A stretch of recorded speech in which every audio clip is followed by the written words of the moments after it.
fuck, that sucks. And then the reason why, you see, it was our job as the guys on the boat to sample the shit.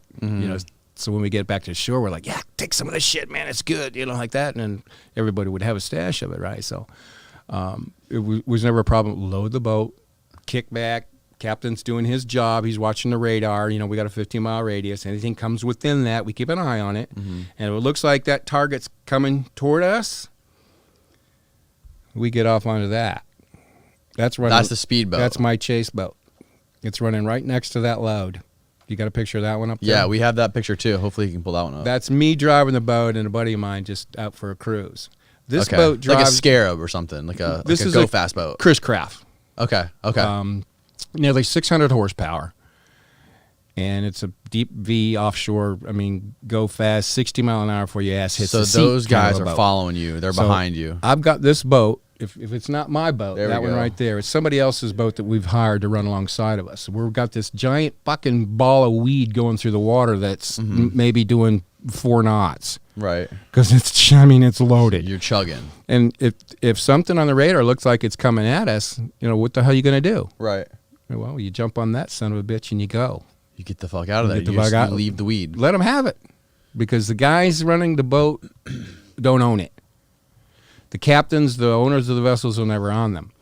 The guys that own the vehicles and the trucks and all that stuff for transportation, the owners are never involved. There's always somebody else, and there's a reason for that as well.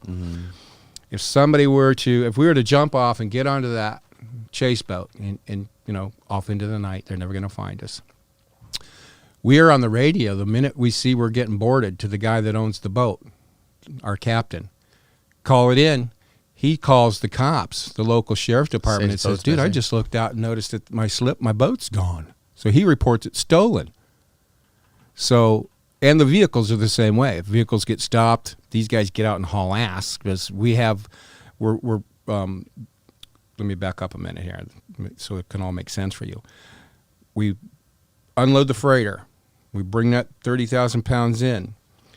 20, 25 other little smaller boats, T-crafts or mullet boats at that time. A T-craft, this is it without its twin 235s. Okay. Really wide, really shallow bottom. Right. I don't know if you can see. With twin 235 Evinrudes hanging on the back of it with vertical and horizontal trim. Right. So as long as that prop will go through the water, that boat will go through the water. So we're running these. We're unloading our big boats onto this. 25 of these, they're running them through the shallows, through the backwaters to the island where we literally taken the furniture out of one of our buddies' houses. And we start stacking and filling this house full.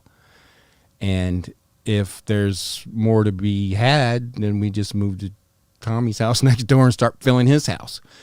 This all takes place between sundown and sunup.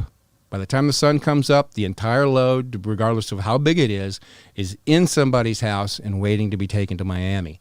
This episode of the podcast is brought to you by the best bongs in the business. With Freeze Pipe's freezable glycerin coils, you will enjoy colder, bigger hits without the throat burning or intense coughing. Check out Freeze Pipe's entire line of unique pipes, bubblers, bongs, and dab rigs at thefreezepipe.com and use the code CONCRETE to save 10% off your first order. That's thefreezepipe.com and use the code KONCRETE.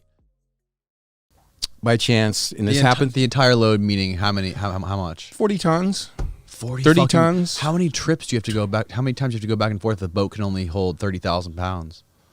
Well, then we take 3 boats. That's fucking nuts, man. We take 3 of those big boats, like my big boat. Right. We anticipate the size of the load, or they tell us what's coming. Okay.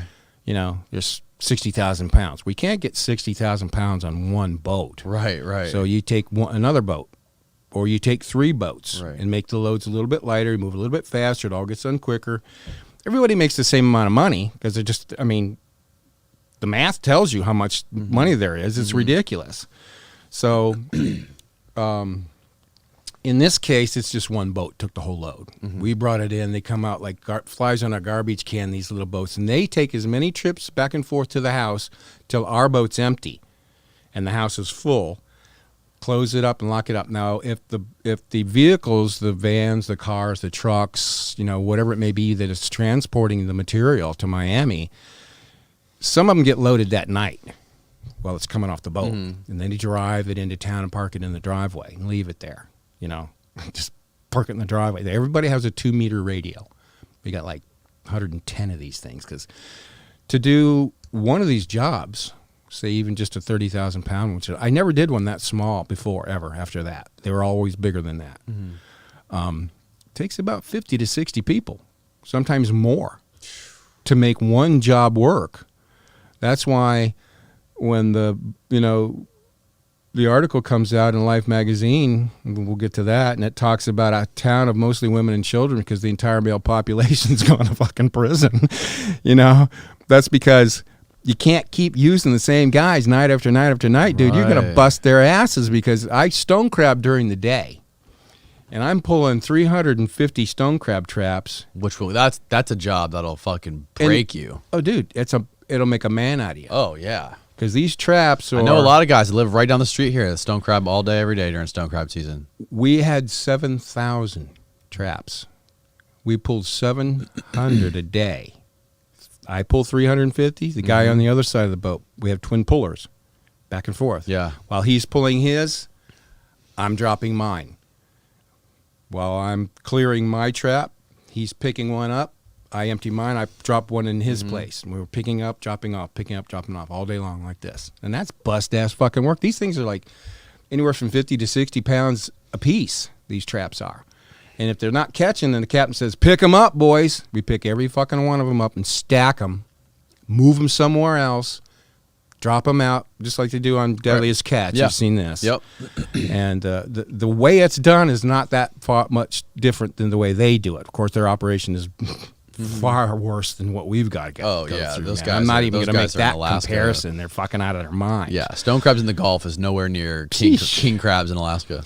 Where we can pull 350 a day, it may take them a week to pull 350 traps. Mm-hmm. So it's a whole different ball game. But the way it's done is very similar in the way they have that big round thing spinning. Yep. They put the rope through it. Yep. It's then it goes into a coiler. Yep. Now they're running 800-900 feet of rope. And that thing spinning is called a shiv. Mm-hmm. And the way it works is it's like two pie pans stuck together like that. And you put the rope in between them, and it cinches it, and it starts to pull it. It'll grab it, and it'll start pulling on that rope. But halfway through it, it's a little thing sticking out down here called a knife. The rope comes around, but it's not actually a knife, really. It's just what it's called. It kicks the rope back out, so it doesn't continue to spin and wrap around that big thing that's spinning. Right. Falls out on their feet. They put it in a coiler. Ours just coil on the deck of the boat, because we're at the most 60 feet, something like that. Mm-hmm. So in that way, it's very similar. But, dude, we're busting our ass all day pulling traps, and then we go out and we move, say 20 tons, 40,000 pounds. That's average about anywhere between 800, 900 pieces we're moving. Mm-hmm. We're handling 900 bales a night, sometimes 2, sometimes 3 times a night.